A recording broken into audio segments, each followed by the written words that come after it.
Hi everyone, welcome to another episode of Almost Normal.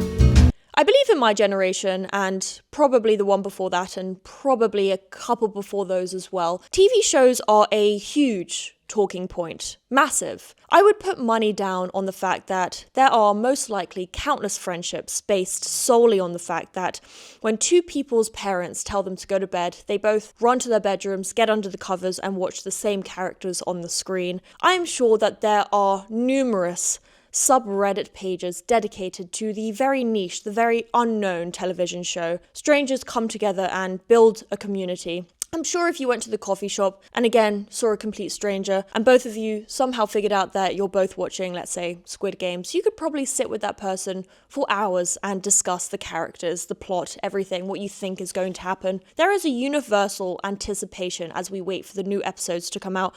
I can only imagine what it felt like as people were watching Friends in real time. TV shows bring nations together. Now for me, I am one to always want to be on the bandwagon. I get incredible FOMO when it comes to just about anything. Parties, movies, television shows, anything really. However, I'm also somewhat of an introvert, so I grapple with those two issues. The fact that I don't really want to be anywhere but my bed, and then the fact that I will feel some type of way if I am left out of anything. And when it comes to TV shows, unless I am being held by someone else, my hand is being held by another human being, it is very unlikely, or almost never happens, where I will sit and watch a new TV show on my own. Now, you must be thinking, Rita, obviously TV shows are not that important to you, why did you make a whole fucking episode dedicated to them? But that is where you would be wrong. TV shows are incredibly important to me. I believe the TV shows that I watch raised me as the person I am today, as the human being that walks on this planet today. However, human beings are very attracted to predictability. We are very attracted to consistency, to familiarity. We don't love the idea of surprises, most of us. And people with anxiety and OCD have this about 100 times more. And I am one of those people. So when it comes to TV shows, I like to know what's going to happen. I don't really wish to have that certain anticipation inside of me, not knowing what the next scene is going to bring. So for me, and I'm sure other people can relate, I have a repeated rota of television shows that I will watch over and over and over and over again. I will start the first one beginning to end, next, beginning to end, next, beginning to end, and I will eventually get back to the beginning and I will just repeat the rota. A pro to this is the fact that, let's say I'm having a shower and my favorite TV show is playing on my laptop. Even if I can't hear shit, which typically I cannot when the water is running, even if I can't really see the screen because the glass has fogged up so much, if I just for a moment wipe away the fog and glance at my laptop screen for just a second, I will probably be able to tell you exactly what's going on. I will probably be able to quote verbatim what people are saying, and I can basically entertain myself in the shower. That sounded very sexual and it wasn't meant to be, but I can be entertained no matter where I am. It reminds me of those TikToks where people are on the plane and one person says, "How long is this flight?" The other one says, 4 hours. And the other person responds, "Oh, great, I'll just watch Friends." And the person's like, "But there's no screens on the plane." And they're like, "Yeah, don't worry, I have it memorized." And they just shut their eyes. That's basically me, okay? So I never really have to be alone. And I would say that that is a pro, especially for someone that has such intense anxiety and does not really enjoy being alone with their own thoughts. Now, it did not occur to me how much these characters have affected me as a human being. I will go back to the fact that I now understand that these TV shows genuinely raised me. They genuinely built me piece by piece. My brain chemistry is fully formed based on the characters. And I never really gave this much thought until Until I went to go see Final Destination the other day, the new one. Or not the other day, it was months ago. I always say the other day, even if it was like a year ago. I don't know why I do that. I went to go see the new Final Destination, and that made me feel like I wanted to watch all the old ones again. And I am a horror head. I love horror movies or thriller, whatever you may call that, gore. I watched the entire series of Saw films with my friend in her dorm room while we were meant to be studying for quite important exams. I could take an exam on Saw, on English and history of art. I was less equipped, let's just say. I was like, you know what, I want to go and rewatch the Final Destinations, which, by the way, the first one, not gonna lie, leaves much to be desired. I did not realize how shitty the first one was. I'm sure the budget was quite low. It got higher and higher as it became more of a cult classic. But I started to watch the movies, and I watched the movie where, and this is a slight spoiler, so if you have not seen the films, maybe skip about 30 seconds into what I'm about to say. I'll give you a moment to do that. Okay. I watched the scene where the man or the woman, can't quite remember, is driving down the freeway, and in front of them is driving a lorry, a truck, with logs of wood tied to the back. And when the scene gets a little gory, one of the logs falls off the truck, flies into the car window, and impales the person and kills them. I live in California, so as you can imagine, I am driving on the freeway daily, pretty much. If you want to get anywhere in California, you will be on the freeway at some point. And I have not watched the Final Destination movies that much. I've probably watched that movie now twice in my life, maybe 3 times. And every time I get on the freeway, every time without fail, I will think about that scene. That scene has literally altered my brain chemistry. It has given me a irrational fear that I have held onto for years and years and years. Every time I get on a freeway, my thought process starts with that. And I have only watched that movie one time, and it affected me so deeply. I actually think that some of my OCD tendencies, some of my OCD fears are genuinely based on Final Destination, because a lot of my OCD is like, okay, so if I put that candle there, but then that curtain is really close to that, and then that, if that sets a light, then that would happen, and then that would affect the door, and then I wouldn't be able to get out. Like, my OCD is genuinely like that. I play the tape forward over and over and over again. And that is literally what Final Destination is all about. The most unlikely things happening in a trail, and then you end up dying.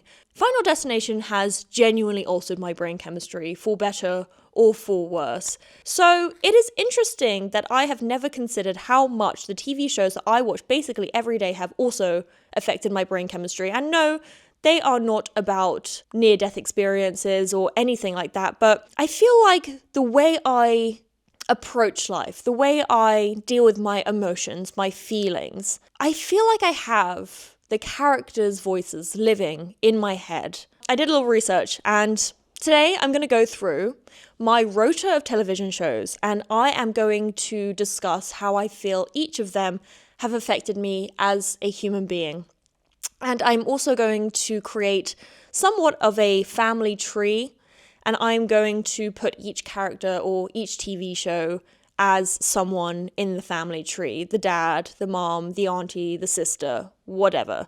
And we are going to go through them, and I am very excited for it, so let us begin. I feel like before we get really into it, I probably have to let you know what my repeated rota is. So here is the list. Number 1, and I mean number 1 in all senses of the phrase, Peep Show. Number 2 is Transparent. Number 3, Broad City. Number 5, Fresh Meat. Number 6, Californication, which has slightly slipped out of the rota, and I will explain why in a moment. Number 7, Fleabag. And number 8, which is a very unusual, kind of old manish thing for me to be watching on repeat, but The Trip with Steve Coogan and Rob Brydon. Let's start with number 1, shall we? And I mean number one in every meaning of the phrase. It is my favorite TV show. I have watched each episode probably about 100 times. I can say word for word, verbatim, what everyone is saying. If there was a pub quiz on the TV show Peep Show, I would be winning those raffle tickets. If anyone is doing a Peep Show themed pub quiz, please let me know, because I very rarely win those things, but I think I would fucking smash at one of those. Peep Show is the epitome of dry British humour. There is no glitz, there is no glam, there is hardly even any drama. It is about two men that live in a flat together in England, very everyday lives, very everyday problems, very everyday jobs. I'm sure you're thinking, that sounds fucking boring, but the genius of this show is the whole time you are looking through the eyes of one of the two main characters, and you are constantly being fed the stream of consciousness, and you are seeing firsthand how they are approaching situations that they find themselves in. The two characters are Mark and Jeremy. Mark is the responsible one. He wakes up in the morning, he goes to work, he doesn't really like to party, but he is an obsessive. He will let the smallest inconvenience ever ruin his whole life. He will crash relationships, friendships, job opportunities due to the fact that there is a little stain in his carpet, or the boiler is not working properly. And then on the other hand, you have Jeremy, who is basically the polar opposite. He is a party guy. He doesn't really believe in work. He can probably do the worst thing ever to you, and he will convince himself of a silver lining that just doesn't exist. And by the way, the silver lining that he comes up with is only beneficial for him. And once he's convinced himself that this silver lining exists, he can walk away swiftly with his life. He does not have to give that problem another second thought. Even if people are left on the floor crying, picking up the pieces of his mistake, it does not matter at all to him.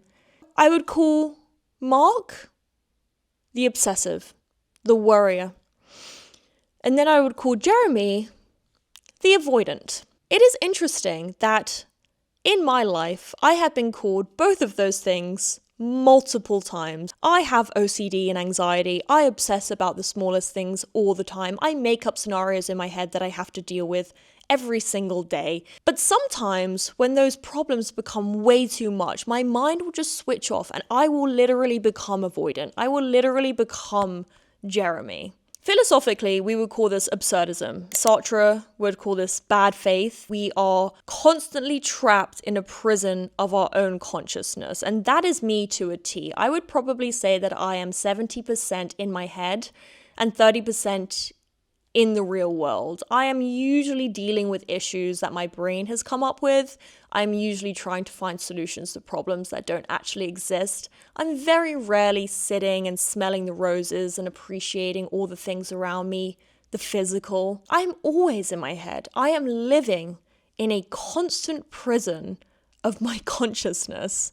Now, this all sounds bad. This all sounds terrible. However, I will say that this TV show has also taught me how to handle moments of humiliation and rejection with humor. Humor is the best medicine. Every time I experience rejection or humiliation, I wasn't invited to a party, I failed an exam, what have you, I will have Mark or Jeremy's voice in my head narrating the scene, and it is just always fucking funny. And honestly makes me feel much less alone. Yes, these people may have made me obsessive and avoidant, but they've also allowed me to figure out a new way to deal with the problems that I face by laughing at them. For the time being, if I were to put them on my family tree, I would say that they were the neurotic British father figures. They taught me all the bad dad jokes. They freak out about the most insignificant things. Did I tidy my room? Did I put enough gas in the car? Like, Dad, relax, you know? But then there's also that avoidant flavour that I feel all fathers kind of harbour inside themselves, especially if anyone has experienced their father going through a midlife crisis. That shit is crazy. But Mark and Jeremy, my father figures. They really did raise me to be the person I am today. Whether that's a good or bad thing, I couldn't tell you. And before I go on, I would just like to say that this is not me suggesting that you quit your therapist and you just start watching these TV shows and try and find your moral code from these people, because these people at the end of the day are actors, and I really don't think that we should be getting our moral code from actors. But I'm just saying that these are the straight facts of my life, and it is very interesting to deep dive the things that you watch on repeat, if you do, and see how similar you seem to the people that you watch. It's kind of eye-opening and will maybe make you second guess the things that you let yourself see. Because I just let myself see anything. I don't give it a second thought. I have friends that won't see movies because they are concerned about the way it'll deeply affect their brain chemistry. I'm starting to understand that now. Because before, I would just be willy-nilly about anything. I didn't care. Gore, horror, whatever it was. I would say, yeah, let me watch it. The dark web on Reddit. Jesus Christ, there's a lot of scary stuff on there. I would say, yeah, bring it on. Bring it on. I might think about that a bit more now, honestly. Anyway, let's go to number 2, shall we? Now, number 2 is transparent. Number 2 is very, very different to number 1. It is glitz. It is glam. It is about a Jewish family that live in Los Angeles. And the father, who is an older father, he must be 60s, 70s, probably 70s, and he has 3 adult children. And the father, in the beginning of the series, decides to tell his children and his ex-wife that he, for his whole life, felt like he was living in the wrong body, the wrong gender.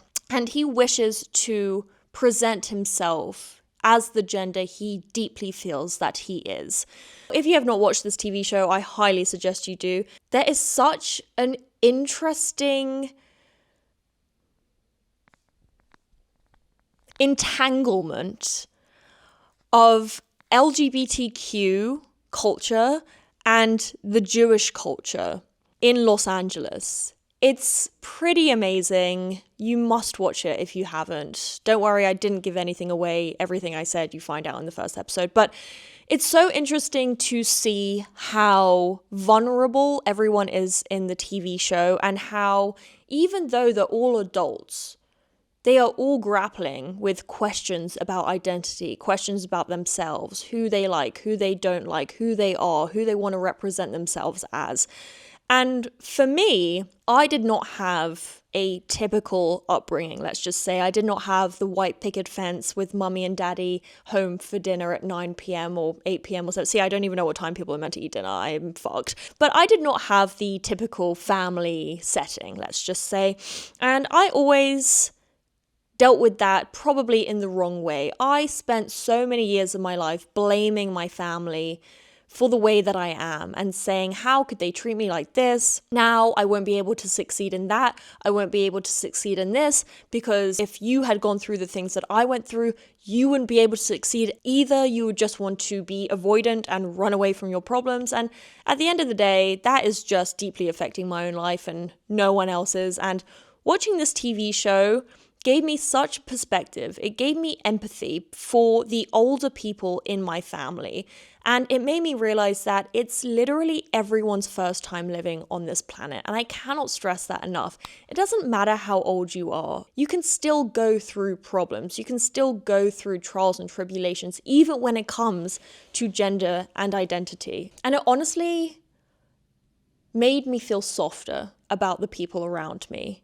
And it allowed me to move on with my own life and discover my own identity separate to my family's. And my life, honestly, since sort of discovering that idea, has become so much sweeter, so much softer, and I like myself much more. And I realized that all I was doing was putting myself through pain, because at the end of the day, the people I live with, the people I was raised by, are incredibly avoidant. And if I was fucking up my life, blowing up my life to get back at them, they're not noticing that very much. So time to move on, okay? Time to get a grip. And this TV show really brought that to my attention, and I am very grateful for it. This TV show just taught me that identity is not something you're born with. It's something you discover and develop, and it will be an ever-changing thing. I sometimes have obsessions because I don't know who I am, but you don't need to know who you are. You do not need to figure out exactly who you are, ever. You can change who you are whenever you feel like it. I feel like every time we wake up in the morning, we are a brand new version of ourselves. And this TV show just took the pressure off. It showed no matter how old you are, no matter what position in life you're in, you can live the life that you want, the way you want it. You can make big changes. Even if they're fucking terrifying, you can make big changes. And so on the family tree, I would say that this TV show is probably like the very cool progressive auntie who comes in and tells you that you are perfect the way you are and you can be whoever you want to be. It's the person where you ran away from home because your parents were fighting and you ran to their apartment and they made you a cup of tea and they sat you down. Maybe honestly, it's the very progressive grandma figure, which I never had in my life, so maybe I don't really know how that feels. If there are any grandmas out there, specifically British grandmas, I would love to hang. I would say that Transparent was probably the warm but real, no beating around the bush auntie or grandmother figure. The one that would reveal the family secrets your parents didn't want you to know, but it was good for you. It was good for you to know these things. That is what I think Transparent was for me, and I am very grateful to it. It was also set in LA, and when I started watching it the first time, I believe I was living in London and I was obsessed about LA. So anything based in LA was good for me. But I live in LA now and I still watch it. So it wasn't just about that in the end. And actually now it's like a familiar thing because they go to delis and restaurants and bookshops that I know and I go to a lot. So that's kind of lovely as well, that now I'm kind of feel like more like I'm part of the TV show as opposed to just like watching it from afar. Yes, that is number 2.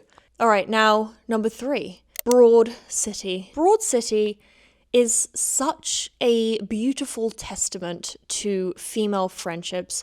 I feel like in your 20s, especially as a woman, there is this immense pressure to spend your 20s fucking up and making mistakes and being adventurous and being experimental. But the minute you hit 30, you need to have everything figured out, which occasionally, I don't know if that's a word, doesn't make any fucking sense. Because if I'm meant to be enjoying myself and experimenting in my 20s, and then I hit 30, I wasn't figuring anything out. I was doing what you told me to do, and that was enjoying myself, and now I'm freaking out because I'm 30 and I have no idea what's going on. This TV show allowed me to be messy, okay?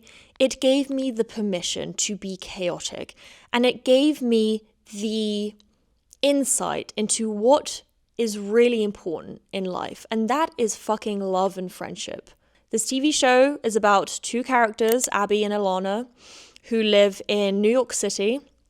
They meet in strange circumstances, and they basically just get themselves into odd debacles. It is brilliant, it is funny, it's amazing. But this TV show gave me the permission to not worry so much about where my life was heading and to try and soak in the moments I have now and try to be grateful for being a young girl in her 20s and seeing the magic and joy in that. And this TV show is beautiful. These girls live unapologetic.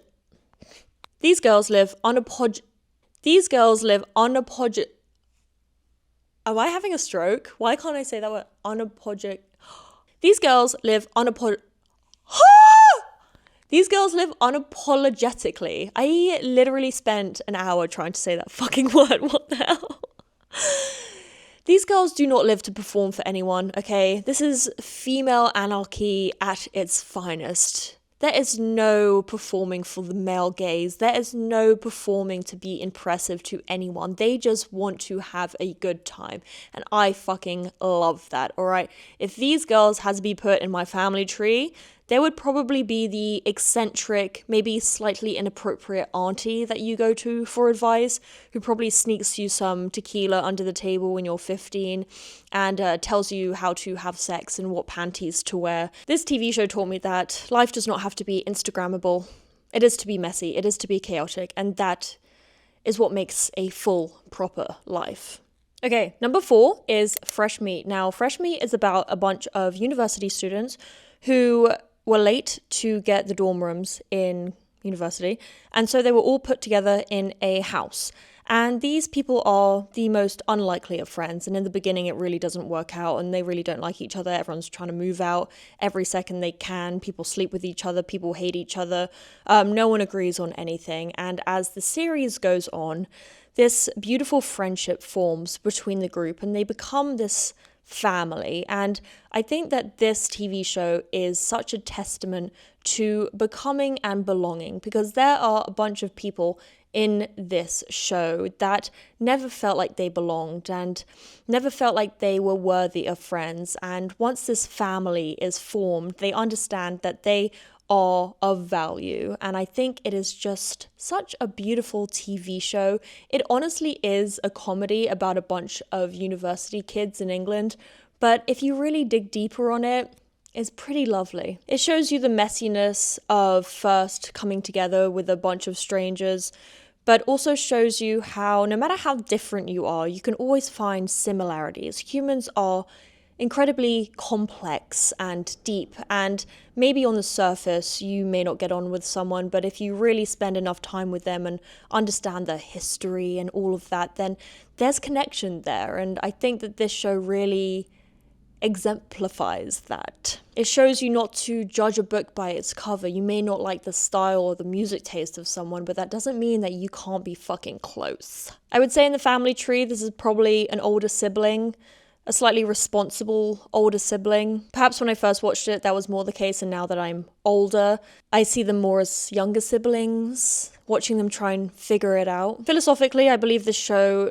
shows a sense of liminality, the in-between space, no longer a teenager, but not yet quite an adult, the time for transformation, figuring out who you are, or even just beginning that journey, because as a teenager, we're fed a lot of information about ourselves. And I think that university is one of those times where you're away from your parents, you're away from the usual suspects, and you're allowed to discover things that you never really know about yourself. This TV show is the older sibling, warning me about the mistakes of university, but also showing me what beauty may come out of it.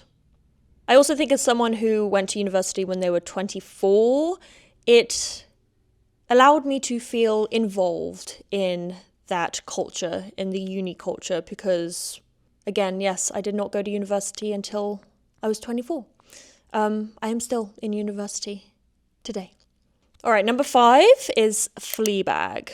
In the family tree, this is the brutally honest mother who does not fucking beat around the bush, and she will tell you everything that you do not want to hear, okay? This TV show is about a woman. We only know her as Fleabag, and we see her through the relationships of her friends and her family, her business, which never really seems to be doing that well, and the issues she grapples with when it comes to losing her best friend, which I will not go into more detail about, because if you haven't watched it, you must, and I do not want to spoil anything for you. But philosophically, this TV show is about ambiguity.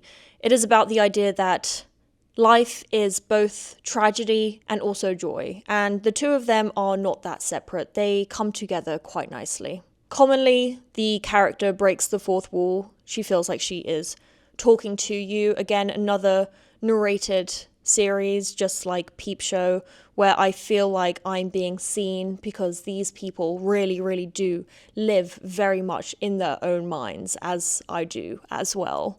And again, I would say that this TV show taught me that comedy can be survival, and to laugh and smile when you normally would cry can be very healing.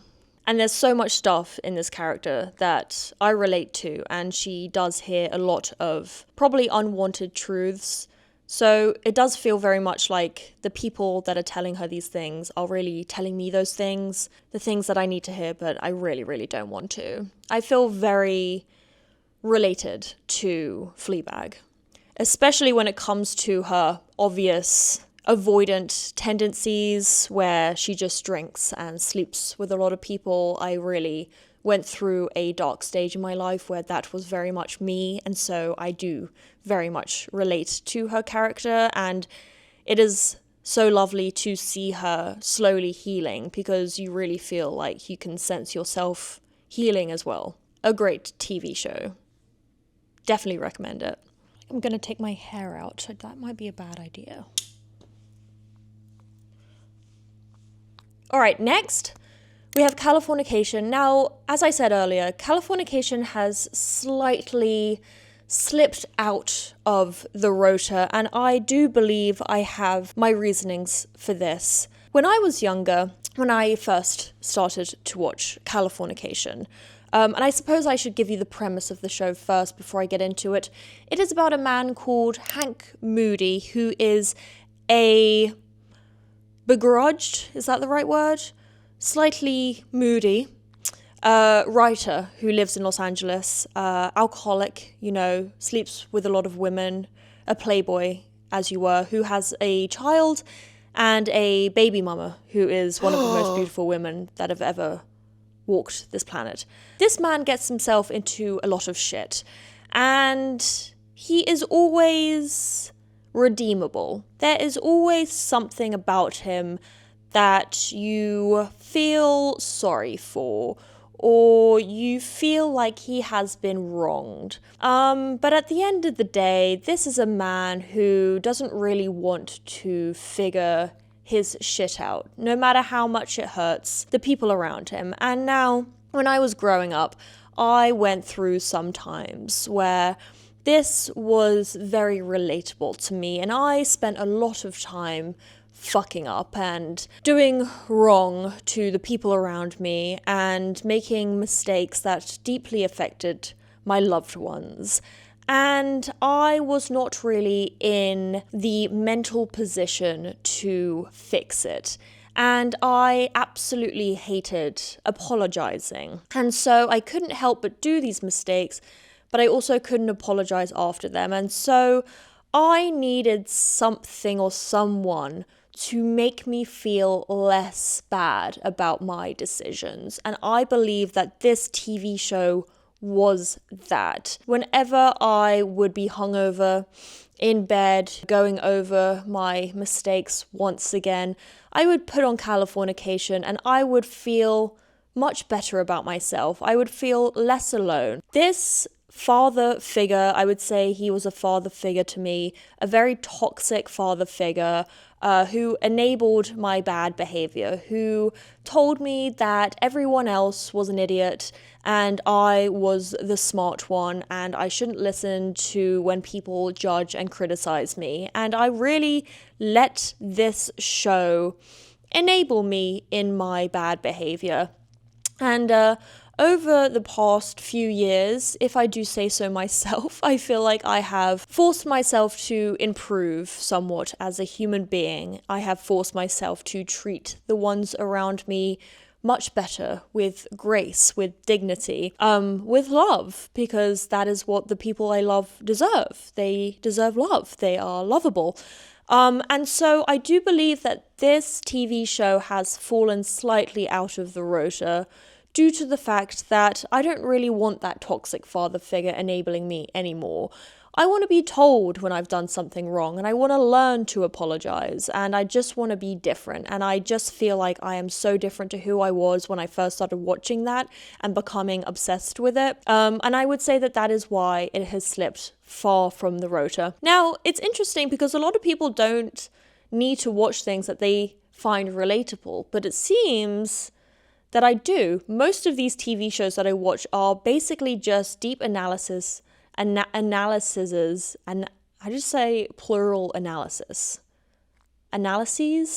on human behavior. None of them are thriller, mystery, drama, sci-fi, any of that. All of these TV shows are pretty much just deep analysis on human behavior and how humans interact with each other and the world. And so I suppose I see myself so deeply in each character that I find it hard now to watch a character self-destruct so much, because I maybe don't see myself in them as much as I used to. And I would say that that is probably why this one has fallen slightly out of the rota. But originally, he was an enabler. He sat me down, put a whiskey in front of me and said, don't worry, babe, everyone else is a fucking idiot. We're going to just live our lives the way we want to, okay? We don't have to change. We can make mistakes. And that was what Californication was for me. And it really did alter the way I thought, and it did alter the way I saw life and reacted to things. And it made me feel very self-righteous. And it really did convince me that I was not the problem. Everyone else was the problem. So yes, I do believe that that one has slightly slipped from my regular scheduled programming because I just don't really need that person to tell me that anymore. The last, we have come to the last, finally. The last is The Trip. And now this is such an odd one to be in my regular scheduled programming. Honestly, it is such an old man TV show to watch. It is about two characters, Rob Brydon and Steve Coogan. They play themselves and they go on adventures together, and they have to write food critique, even though neither of them have anything to do with food.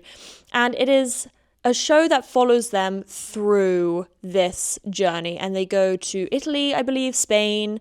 They start in England. It's very entertaining. It is very good. Now, it is clear that these men feel like they are slightly past their prime. It comes up in conversations a lot. And there is also a lot of competition between the two because they are fairly similar casting. They could compete in roles in movies and TV shows for sure. There's a lot of funny conversation about who is the better actor, who got more awards, and so have you. It's hilarious. They do great impersonations and they eat food, which is one of my favorite things to watch, which is so odd that human beings enjoy that. But watching people eat is just a great satisfaction of mine in life. Eating and also watching other people do it. It's very interesting. I think what this TV show has taught me is that life is not always about these big theories and understanding the meaning of life and understanding why we are here and how long we should be here and what we should be doing. But sometimes the beautiful things in life are these little moments in between, the little conversations, the little jokes, the little stabs at friends, the road trips. These men are always kind of constantly thinking about the bigger picture, but at the end of the day, they get sucked into being with each other and being in the present, even though I'm sure neither of them would like to admit it. They are enthralled by one another. And though they are, again, unlikely friends, they do form such a strong bond together. And in the first series, they are very much less friendly and less comfortable with being friendly. And then as the series continue, they become closer and closer. And it's lovely. And again, it is a real showing of how even if you are older, even if you feel like you are set in your ways, there will always be experiences that will change your mind or change your perspective or allow you to develop as a human being. And it's just pretty lovely. And I would say that these two men from The Trip have probably kicked out my father from Californication and have replaced him. Messy, human, but always in good spirits, even when they are down. There are moments in the show where they have received huge blows in life, but they will always come down for a meal and will always make a joke. And I think that that is just the beauty of life, and that's pretty much what we should all be living by. And that is my family tree. These TV shows raised me. They are my mother, my father, my sister, my brother, everyone. And I appreciate all of them. And I would love to see everyone sitting at dinner together. That would be a dream of mine. To see my whole TV family come together. See what they would talk about. See what topics would come up. As I go through each of them, they all have very similar values and vibes, honestly. It's about friendship, it's about the realities of life, but not looking at it too seriously and having a joke here and there and understanding that the importance is love and friendship and being kind to the people around you. Understanding that sometimes you're avoidant, sometimes you're obsessive. That's okay, as long as you have a handle on it, as long as you understand when you need to apologize and not being enabled by bad people. And I think that that is the lesson that these TV shows have given me, and I appreciate each and every one of them. So anyway, that was my bit for today. I love you guys very much. I would absolutely love to hear what your favorite TV shows are, especially if you have a repeated rota. So if you have any that you can think of, please write them in the comments below, because I would love to expand my rota, okay? Clearly there are some that are slipping out. I need to replace them with other things. As we grow and develop, TV shows change, our tastes, our values, everything changes. So please, if you have anything that I didn't put down and I might not have watched, put them in the comments. I will do something that scares me and I will sit and watch a new TV show. I will do it, because that is development. That is how we change and form. And so, yes, if you have any that you really feel like you relate to and base your life on, let me know what they are. I'm very curious. So anyway, if you haven't subscribed yet, please make sure you do. It's super helpful to me and you can see anytime I post.